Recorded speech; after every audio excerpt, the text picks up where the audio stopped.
You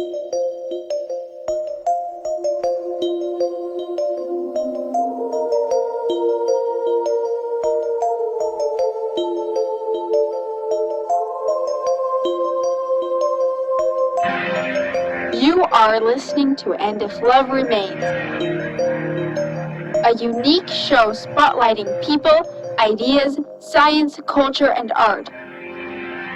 Your host, Mike Lovett. Rachel, yes, you are listening to And If Love Remains, and I am indeed your host, Mike Levitt. And I'm here with a good friend of the program, someone who's been on before, and somebody I'm really excited to talk about and just, shoot the breeze with Mr. Benjamin Hyde. Welcome to the show, Ben. Good to have you. Hi, Mike. Thanks for having me back again. It's a pleasure. Last time I had you on, we talked some Electric Universe stuff, which was really interesting. It's something that really has got me kind of fired up about the sciences. And one of the things I really respect about your take and what you're doing is I think of you and I hope you take this in the way that I mean it. Like, I almost think of you as like a tinkerer, as a guy that like tries to mess with stuff and figure it out in your lab and in your in your garage, and trying to work out ideas and to do it in such a way that you can recreate it as like, science is done, and not necessarily in an expensive lab or anything like that, but just by trying to thinking things through and then trying them out. And so I really respect that, and I appreciate that about you. And I'm kind of wondering what kind of projects you're working on, or what your thoughts are on science these days. Sure. Well, I accept that moniker, a tinkerer. I like that. I might Right on. add that to my social media profiles, that I'm a tinkerer as well. I've always liked science, you know that, and I've liked fixing things, but that stems from a deeper desire that I've had to figure out how things work. And I may have told you this before, but when I was growing up, my mother would throw things away like curling irons and hair dryers, and I would see them in the trash, and just that little spark inside me says, well, why don't you figure out what happened to it? And I reasoned to myself that, well, it's already broken, it's already in the trash, so there's no more damage I can do to it. So I just started pulling that stuff out and tinkering, as you say, figuring out how things worked. And that has never stopped. And I'm 54 now, and I'm still doing that. Still have drawers full of old broken things that I use for different projects. Yeah. It's funny. There's another guy that I really enjoy watching on YouTube. His name is Hyde. He does a lot of like electronic music and stuff. We talked about music a little bit before the show. Yeah. And one of the things I really appreciate about what he's doing is he's taking old electrical testing equipment or nuclear testing equipment, and he's repurposing them for different oscillators and different musical devices, even different sequencers and filters, and really making these things sound so beautiful. And he had a statement where he talked about how it's how they sing this sad song. And I couldn't help but just love that. Repurposing this old equipment and making it beautiful in art, Sure. Well, if you think about it, everything must have a sound associated with it. Because what is sound? Well, sound is just a frequency. The frequency is the oscillation of air particles in the medium, but everything is made up of atoms, and those atoms vibrate. Well, they vibrate at a frequency. Mm-hmm. So if you really, really think about it, everything is making a sound. Now, of course, we can't hear it. It's not in the audible spectrum. But guys like the gentleman that you told me about are just, I think they're doing a wonderful thing, figuring out how to make sounds or how to access the sound of the equipment. I mean, you probably know that NASA scientists have found and recorded the sounds of the planets in our solar system. You're familiar with that? I have heard that, and it is, it's fascinating to think about, the I've even thought about doing some music projects based on those because they're so interesting, and it is eerie and beautiful It is. and wonderful to think about. How everything is moving and vibrating in the universe. Right.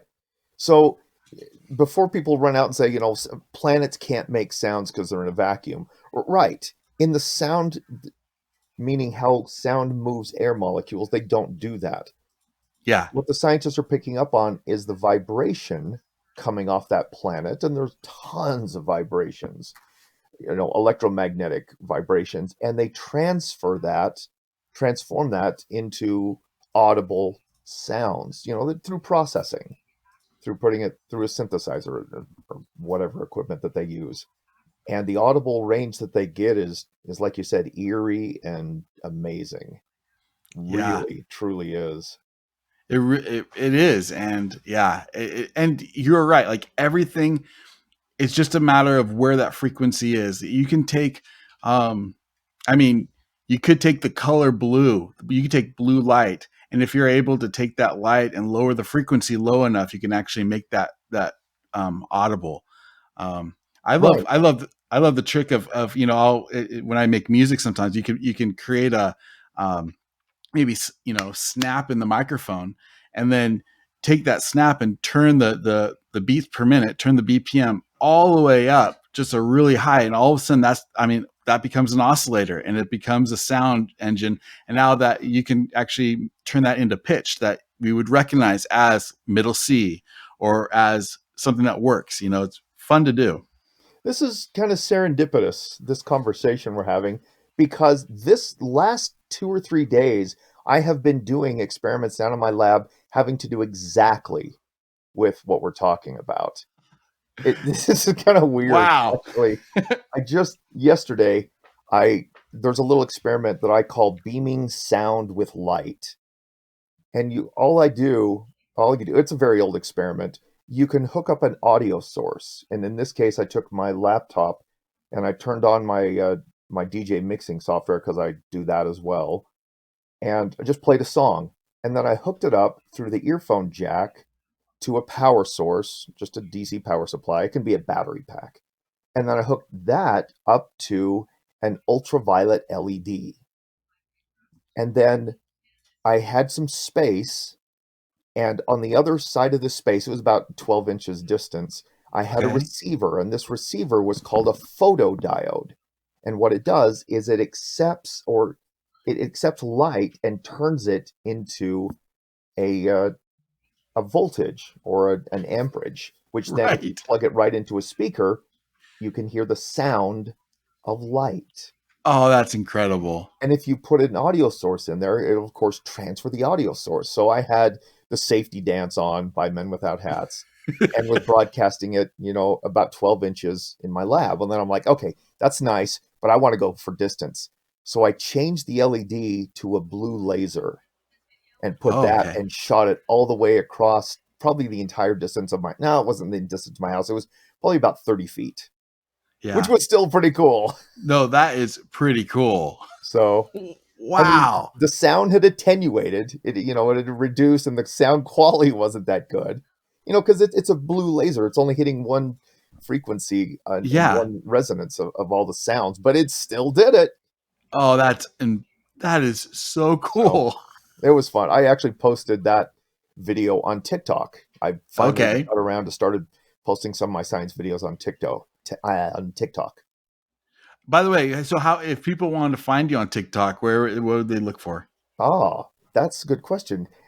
My tag is I know a guy fireworks. All one Oh, word. I know a guy fireworks. I know a guy Okay. fireworks. Awesome. And then you also have a website, Spark Science. Did I say that? What is it? Yeah, sparkscience.org.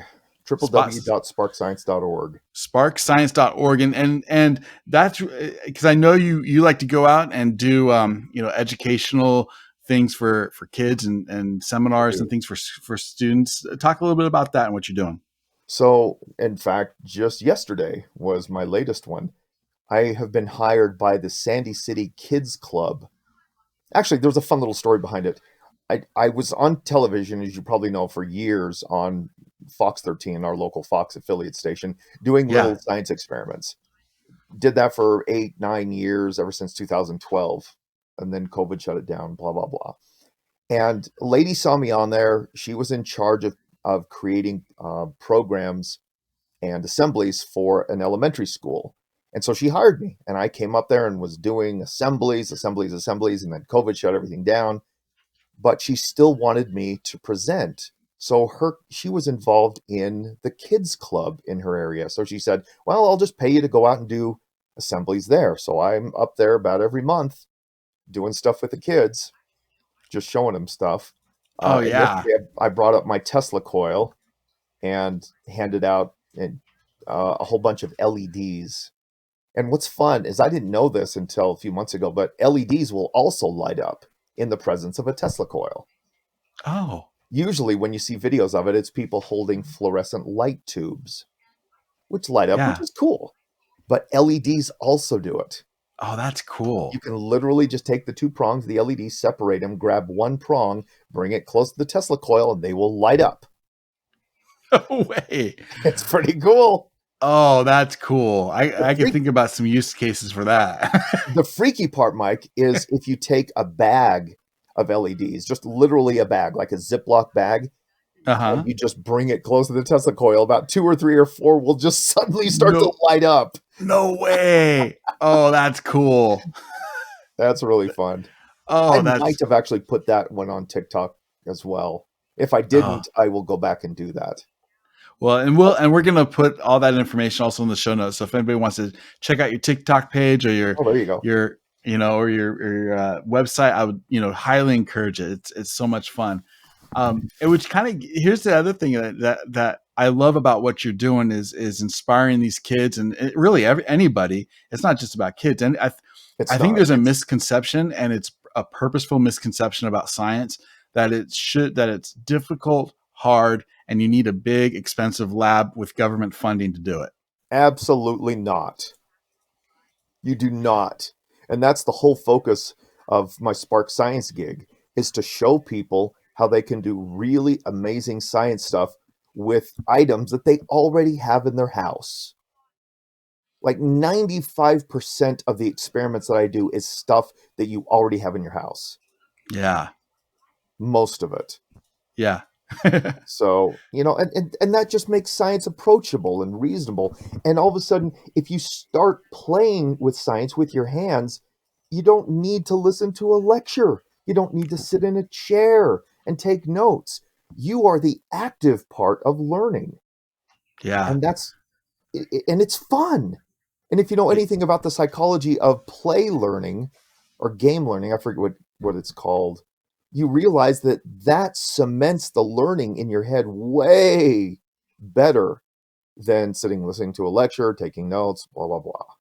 Oh, absolutely, absolutely, and that hands-on approach, again, is it's just so inspiring for people because they actually see things happen. I've heard a lot of. I'm trying to get Dr. James Tour on. I'd love to have he's a chemist and really kind of a big chemist out of Texas. He's at Rice University, I think. Anyway, it doesn't matter. My point is, like when I hear so many people talk about how much they hate chemistry and it has so much math but just having that hands-on approach of like seeing what reactions can do, seeing what electricity can do.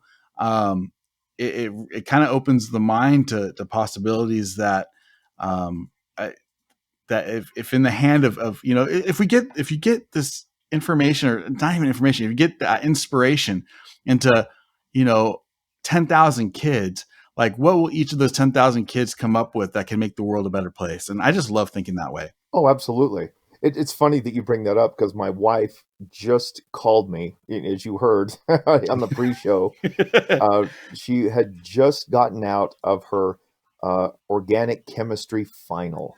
Okay. And she was just lamenting how hard it was. And apparently, organic chemistry is one of the hardest courses you can take in college. And Yeah. but she studies her guts out. I mean, she's on the dean's list, has been all 4 years college. She's on her last semester right now. She's studying to be a biologist, but uh, Wow. yeah, organic chemistry. That's it's pretty rough. Yeah. And she has lab for it too, and she says she comes home all the time and says, "We're in lab today, and I wish you were there." She's like, You're "Oh, probably you would like, have I wish loved it was what we there did too. today." You can play with the fun stuff. Yeah, because Well, because that's really, I think, where learning can really accelerate is when what? you do hands-on, Yeah. which is I was going exactly to what ask I do you, with Spark Science. why do you think, and I said it purposefully, that I think it has been purposefully made unapproachable. But do you have a theory or an idea of why, um, you know, why it seems as if, or the perception is, you have to have, white coats and expensive equipment and, billions of dollars of funding and grants and all this stuff just to do science? Why do you think that perception is? And is there some truth to that? Um, yes and no. I mean, if you want to see how two quantum particles entangle, you can't really do that with milk of magnesia and eggnog and, a spark plug, to be sure. Although that would be a pretty cool thing to MacGyver, try. where are you? We need to break apart this atom. What you got? Oh, I got some milk of magnesia and some eggnog. Let's do it. Woohoo! Um, I don't know. I don't think there's any. I've never heard any person say that science is unapproachable. It just is what it is. In the same way that a mountain exists. Can you get to the top of it? Well, maybe. Can you walk? Can you? Do you have a hiking pole? Can you carry enough water? Do you have enough energy of your own? I think a lot of the limitations of is science approachable are self-imposed, and I'm not sure that society reinforces that too much, as much as just our own self-doubt. And there's a big question: where does our own self-doubt come from? It comes from a lot of different places. You know, Uh-oh. We're and going this deep could get a now. little dark, and I don't want it to get dark, but and I think it's just our own self-doubt. And that's Yeah. exactly what I try and counter with my science stuff and my science presentations. I Yeah. really try and show, and you talked about 10,000 kids, which is awesome. I try and get to at least one, because one Yeah. person will make all the difference. I mean, Yeah. Elon Musk is one person. Hitler was one person. I mean, I realize that's going dark, but look what he did. They were all one person, and they all did great things. Not great as in good, but Right. massive Right. scale things. Things that impacted humanity There you for go. good or bad. And I would rather, inspire someone to do great as in good things Hmm. instead of more along the other line. Yeah. And all it takes is one person. Well, here's another thing too that I didn't tell you. Was it 2 weeks ago? I got invited to do a 2-day, 5-hour science presentation per day up at this festival in Salt Lake City. It's Oh, called wow. the Illumination Fest. It was just a celebration of light, and so artists would bring their kinetic light sculptures and whatnot. And the the people who were running it knew that I did science, and they're like, "Well, why don't you come up and set up a booth and do your thing too?" So for a Friday and a Saturday night, I presented for 5 hours Oh, straight. wow. It was pretty amazing. It was awesome. And as you and you think, well, isn't Spark Science just for kids? Yes, but can I bring it to adults? Oh, absolutely. Most of the people that stopped by the booth were adults. Yeah. Yes, some of them had their kids, and I showed the kids what to do, but I ended up talking more with the adults, to be honest.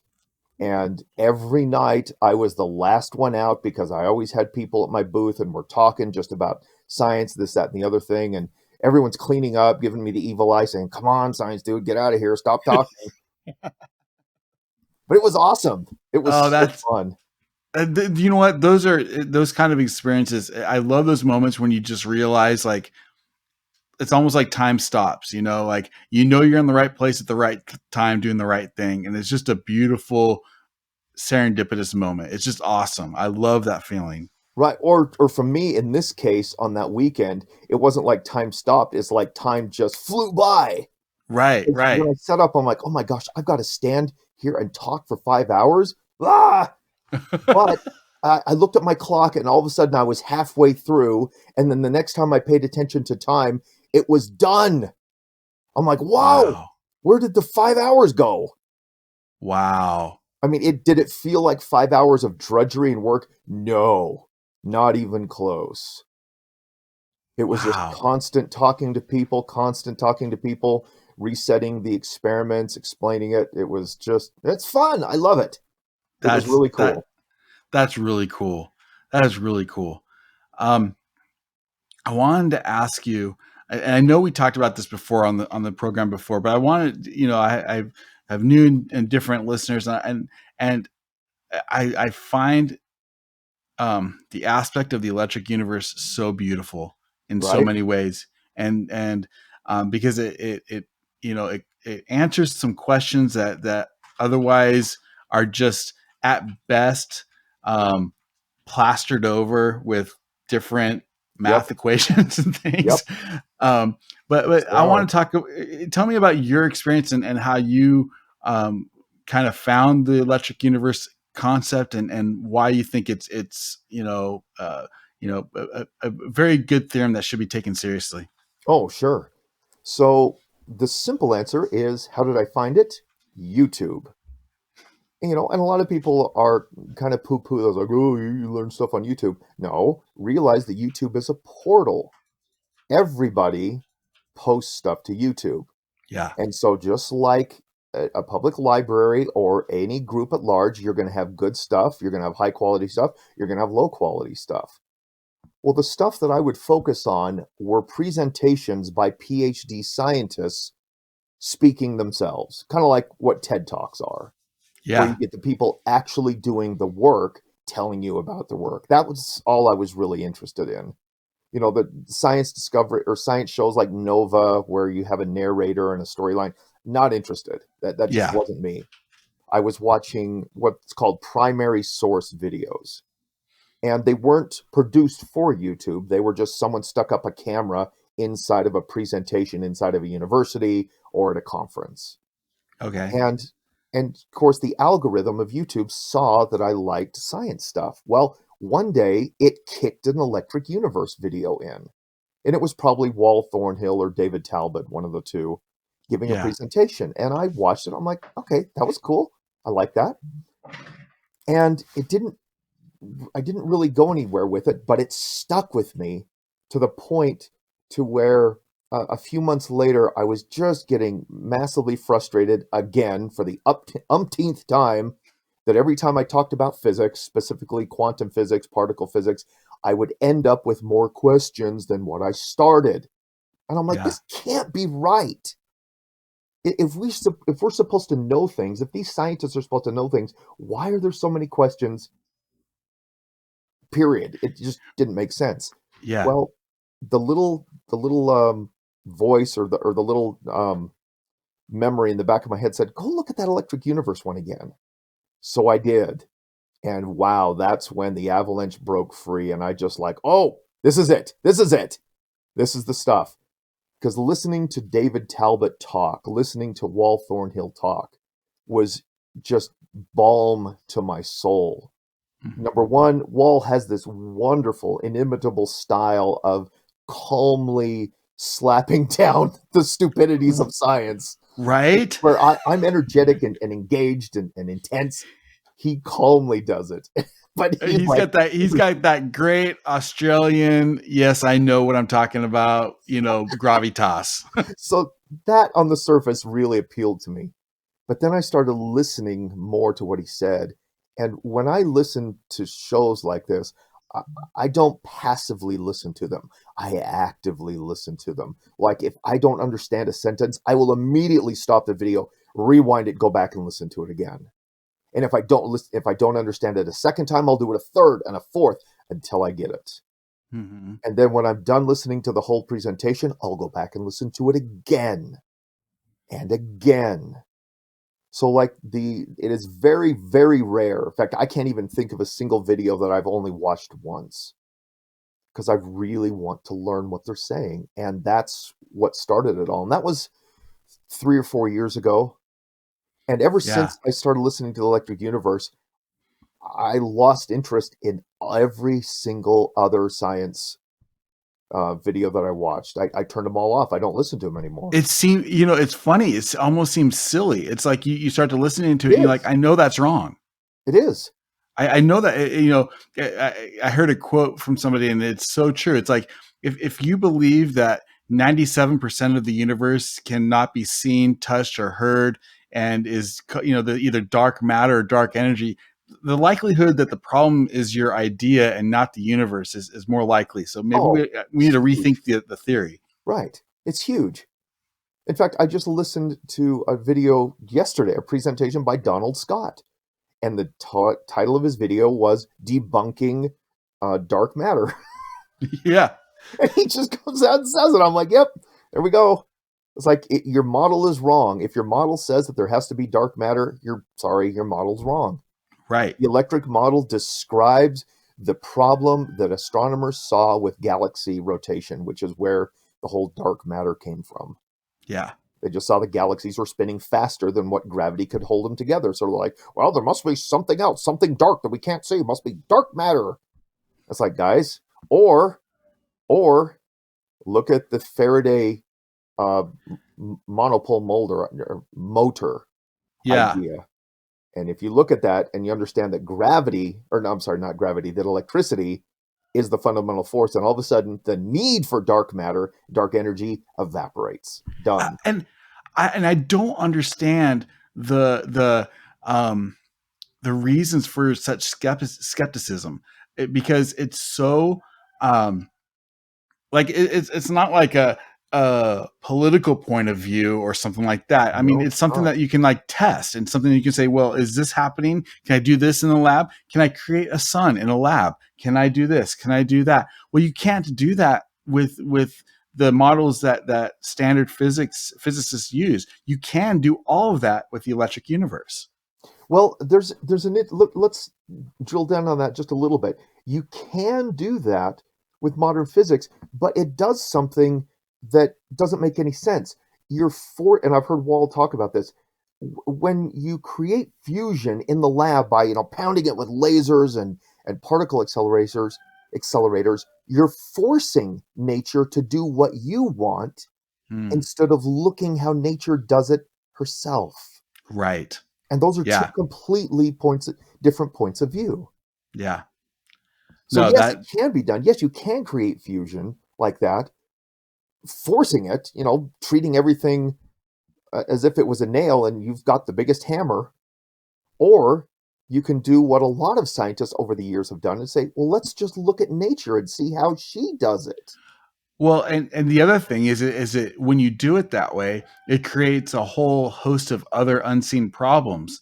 Oh, Things like absolutely. gravity, things like, I mean, all of a sudden nothing else makes sense. But it's weird once you put this electric universe model into place and you start talking about plasmoids versus black holes, and you start talking about the um, um, plasma, stars being connected by Birkeland plasma. currents. Thinking Birkeland currents and things like that. When you start talking about those sorts of things, all of a sudden it's like, wait a sec. Not only does it enliven the mind, and all of a sudden, cosmological science becomes exciting again. It's this dead nothing, but it becomes exciting and something to look at. But it actually makes sense, and it goes, wait, now things That, fit together. that. It's understandable. Right. Instead of talking about quantum entanglement and spooky action at a distance, you're like, well, I don't even understand. You're speaking English words, but I don't understand what that means. And they don't either. And That's they the thing. know that. That's the scary part. I know, I know. Who was it? Feynman saying, or somebody. It was one of the fathers of quantum physics. He said, if you talk to someone who say they understand quantum physics, they're lying because Yeah. none of us understand it. And he was the guy that created quantum physics in the first place. You're like, all holy those crap. guys, all those guys, they win their Nobel Prize, and if you read later works, they're all like, we need to be really careful about the stuff that I said earlier. Right. Well, including Einstein. Yeah, Einstein himself. We should not, as a society, be worshiping Einstein for the reasons that we do. yeah, We should be worshiping that here was a man who saw the potential flaws in his theories and said, look, guys, if this happens, just throw out everything I said. And that's yep, exactly what happened. They yep, found the very thing that disrupted his theories of relativity and special relativity. right. They found that. And No, but he instinctively whatever knew he's that talking there was about, something no. wrong with it. Yeah. But we worship him because we're humans and we like to worship. That's just part of our nature. Well, and we create, I think we like to create like tabs in history. So like, Right. or eras, and so okay, so everything is built upon Einstein, and before that everything was built on Newton, and before that everything was built on Aristotle or whatever. But so we like to create these little tabs and imagine like, well, all we need to do is add to the knowledge, when the truth is we really need to look at the fundamental and say, wait a sec, there's something fundamentally wrong that we need to start over.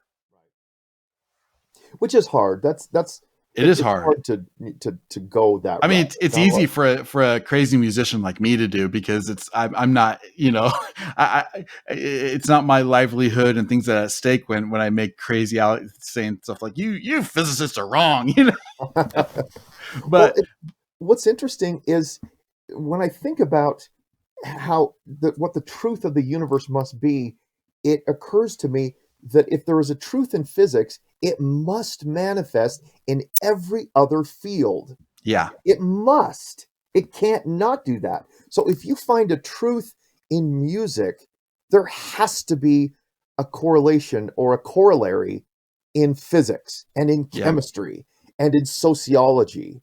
I tend to believe that's the case.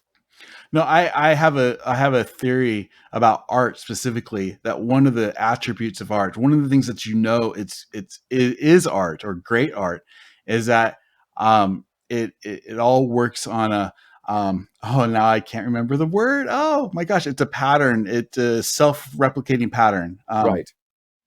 Oh, terrible. I literally No, I think understand what about you're this saying. like a what? No, I understand what you're saying. Yeah. So in other words, it has to work all the way up and all the way down. Sure. It looks like a paisley if you look at it, and as you go Oh, into it, oh, you're talking like I know what you're the Mandelbrot set. The yeah, There's a version of what is it? We both lost the words. I know we both have lost our Fractal. minds, Fractal. huh? Fractal. Is that what? Is Yeah, that yeah, what yeah, you're looking for?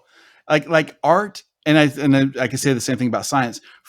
Art, in order for it to work, has to work all the way up and all the way down. In other words, it has to be true all the way up and all the way down. Right. And Exactly. that's why things like, it's interesting, great, shows, for example, like TV shows will have like great stories that surround the show that aren't in the show, but like, the actors will be, have crazy stories and stuff.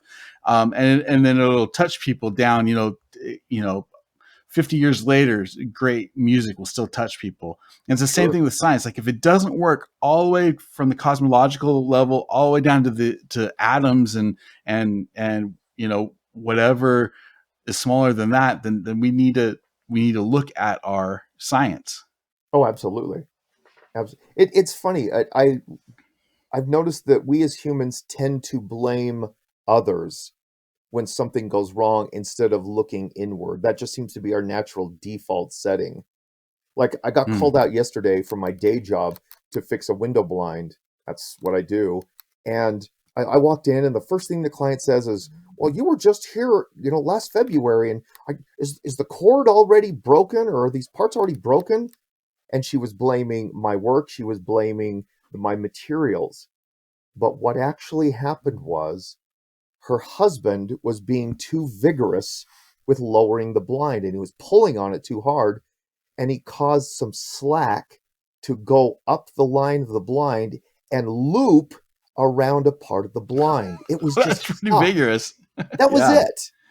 I mean, Yeah. I literally, it took me longer to take my shoes off and go into the house than it did to fix the problem.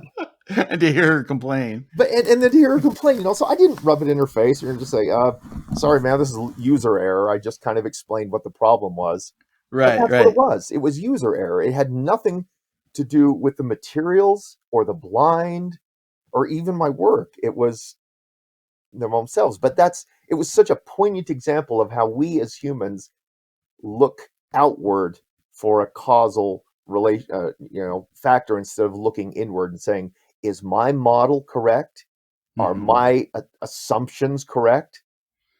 Because that's, I think, where everything goes astray is when Yeah. we just assume that our assumptions about the world are the correct ones. But aren't Not a question them. scientists supposed to be specifically trained to not think that way? I You mean, would aren't they hope supposed to so. think like we're supposed to falsify everything? My wife's a pretty good example of that. Every time I bring up some esoteric piece of knowledge, she will always drill down with like a lightsaber. It's like, what's the primary source? What are the Right.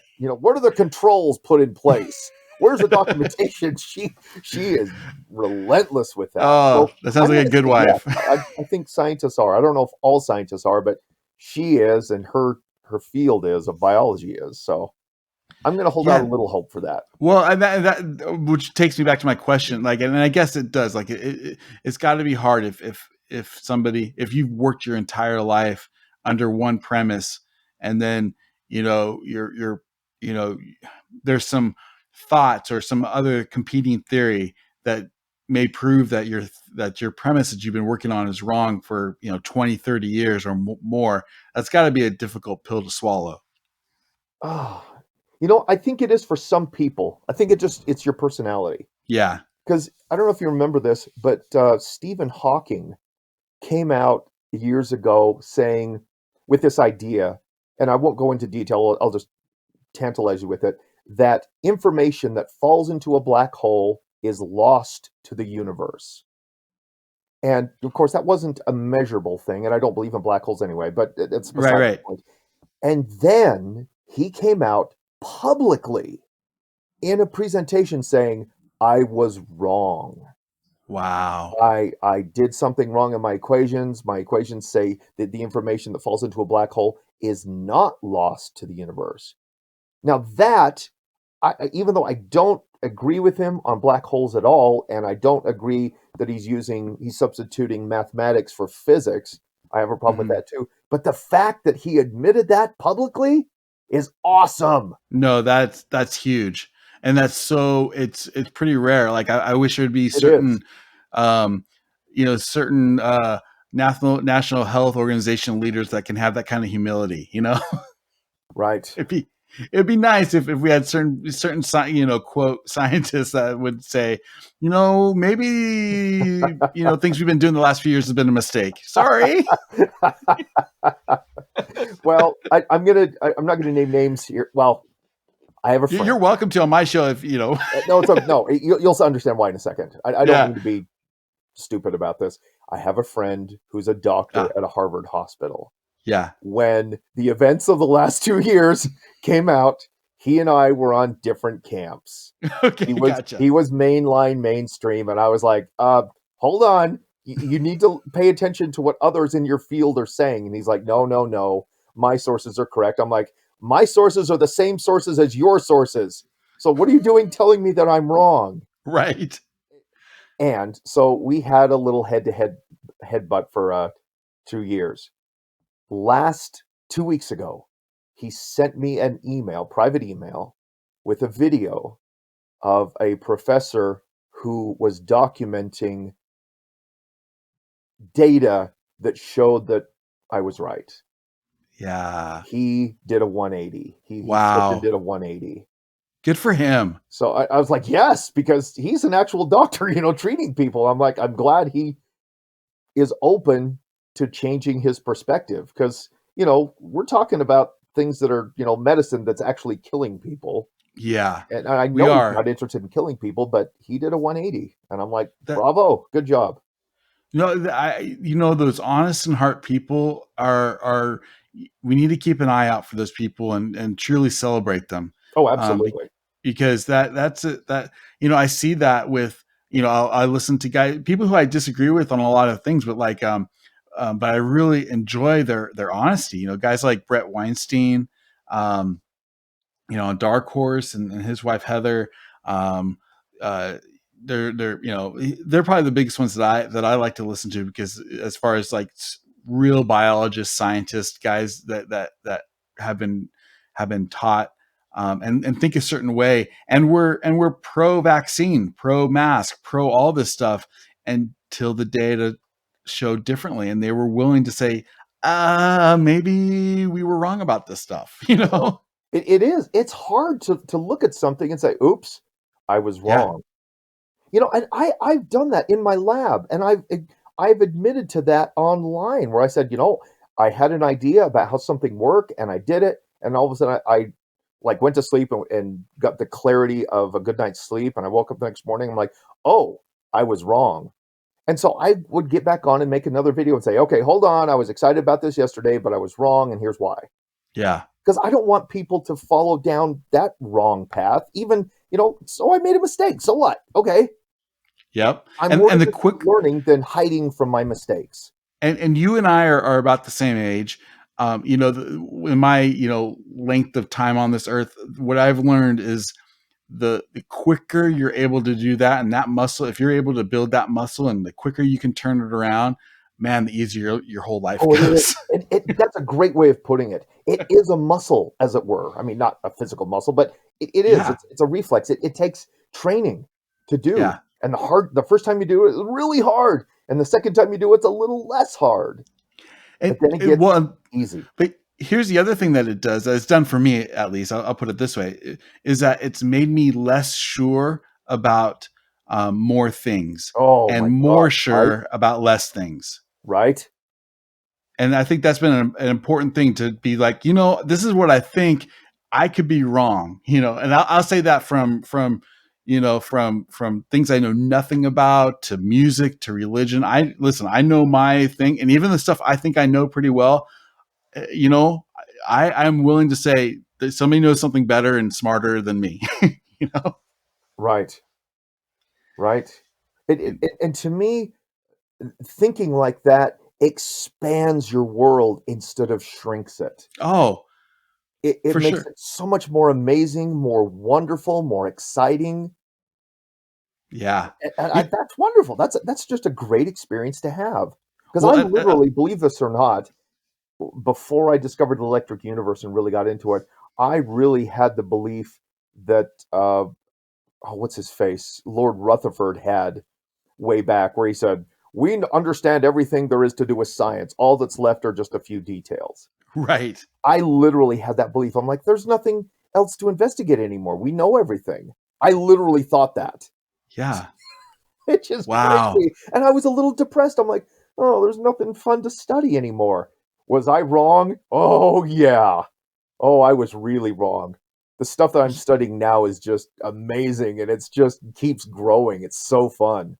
It is really exciting. It is so fun. I had and I love, I don't know if you've read these books, but the fiction books by C.S. Lewis are called, they're the space trilogy, Out of the Silent Planet, Paralandra, and That Hideous Strength are the three books in the Pearlander, trilogy. yes.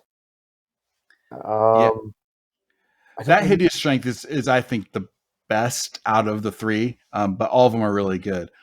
Um, but my point is, like, the way so C.S. Lewis talks about cosmology in kind of a medieval way, and so as people are traveling through space in his universe, like there are angels on top of planets. There are, Yeah, like, it's like it gets hotter as you get further away from the planet. It's There's a lot of stuff going on, and it's very lively. It's very lively. And when we think about space today, it's a it's dead. There's nothing there. And the thing that I loved about learning about the electric universe is it made it more alive, more like that C.S. Lewis It did. book. Totally. It's there's so much more going on than we ever imagined, and it's really exciting. It totally is. And even if science or physics isn't your thing, don't worry about it. Yeah. There's bright, exciting corners in every field that you're interested in. Well, and here's the other thing. Like, what got me excited about the physics of the electric universe was actually hearing David Talbot talk about the history and the talk about Yes. the the Polar symbols that we're configuration. finding, the ancient symbols, and all the iconography and all the things that we find in ancient man that we wonder why these things come together. And his take on it just blew my mind. It was like, Mine too. whoa, this is incredible. And And then now it makes sense. it makes sense. Now you can go look at petroglyphs, and instead of guessing what they were writing, you're like, oh, wait a minute. I see something and I understand now. Yeah. Yeah. Not all No, petroglyphs, but certain images of them, absolutely. And that is absolutely. so cool. Absolutely. And again, it goes back to the idea of, everything has to work all the way up and all the way down. It Exactly. has to, it works, in different realms of science. It works in archaeology and anthropology, as well as in physics. Like, it all works together. Yeah, it does. It's pretty exciting stuff. Well, I could keep talking to you, but the time is far spent. I do want to talk a little bit about, though. We were talking offline about a show that you're in that I just love this concept. So, please share what are you doing these days, and talk about this play that you're doing. Sure. So right now, up until the 23rd of December, Did I every lose you? night, Monday through Saturday, not Sunday, is I'm in a play called It's a Wonderful Life. And if you recognize that from the James Stewart movie, yeah, that's the same story. But the way we're doing it, it's a stage show, but we're presenting it like a 1940s radio broadcast with actors walking up to a mic and speaking their parts and then going back and sitting down. We have a sound effects table, which is called a Foley table, where we have the sound effects of doors opening and shutting and police sirens and all sorts of stuff, every sound effect you can think of. So this is actually the second time I've done this, and it's a lot of fun. It's really cool. So if you're in the Utah County area in Utah, come on by. Come and see the play. You will not regret it. And here's the fun thing. I'll give you a little tease. There are 10, 11, 14, 15, 16, 17. There's almost 20 different characters in the play. Not all the parts are equal. I play 10 of them. That's great. I have to create 10 different voices. So if you're familiar with the story, there's the evil villain, which is Mr. Potter. This is Mr. Potter. He's an evil guy, and he's trying to get George Bailey. And then there's Uncle Billy, who is his George's uncle. He's like this. Oh dear, what are we gonna George, what are we gonna, the bacon examiner's coming? Oh no. and that actually is my homage to James Stewart. It's a little James Stewarty. Yeah. Uncle Billy, there's the narrator, which is what I've been doing ever since I was in high school. I started out actually as a radio DJ. So I play the narrator, Freddie Fillmore. I play Joseph the angel, and let's see, that's about 6 other characters. Oh, that's great. That is so fun, and I hope people really will check cool it out. Play. That made me think. Do you remember? Oh, and I can't. Again, my brain. I'm trying to remember. There was a radio show back, probably this would have been like in the early 2000s, maybe. And this guy, he would play both the host and then the like somebody would call in, and so he'd have a button. Yes, that was seriously some of the funniest stuff ever done in radio ever. It's so good. Phil Henry was very inappropriate for like children and sensitive people, but oh my gosh, was that funny? It was hilarious. Yeah. Oh my! I don't even know if the guy's still around, but man, it was so good, so It was funny. amazing. He And actually made videos where he showed how he did it. oh, okay. Cool. I might be taking up a couple of hours on YouTube here later. Yeah, you need to go look it up because it's really fun.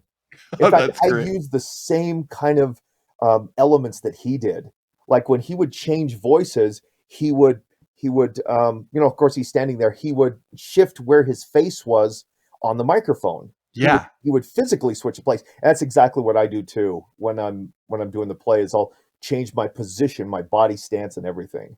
Oh, that's great. Watch him do Now, it too. have you made the mistake of doing the wrong voice for the wrong?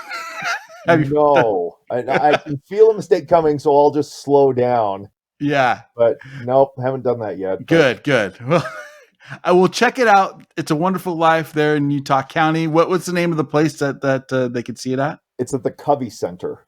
At the Covey Center, downtown Provo. All right. Covey Theater. Well, Ben, I want to just thank you again for coming on the show. We need to do this more often, man. I really had a blast. Yeah, absolutely. We need to talk about, well, there's a couple things I want to do if we do this again. We need to talk more about music. Yeah. Got some fun things for that one. And then CJ Ransom. Did you know? Now, he's part of the Electric Universe. He did some of the initial experiments with Wal Thornhill, the ones that are on video. Okay. He actually gave me a lot of his equipment. Oh. We need to talk about that sometime. Oh, okay. Yeah. Yes. Well, I'm on board. If you're on board, we'll do it. Hey, you know what? We should make this a regular series, man. I'm down. Yeah, let me know when. You bet. Okay. Sounds good. Benjamin Hyde, check him out. The Spark Universe the sparkscience.org. Thank you. And then what's your Twitter handle? I know a guy fireworks. All right. We'll put those things in the show notes. Thanks again for being on, man. Mike, thank you very much. This has been a lot of fun. You are listening to And If Love Remains. The first of 23 installments requested by Dr. Levitt. We're trying to be in compliance here because we're taking him and that whole organization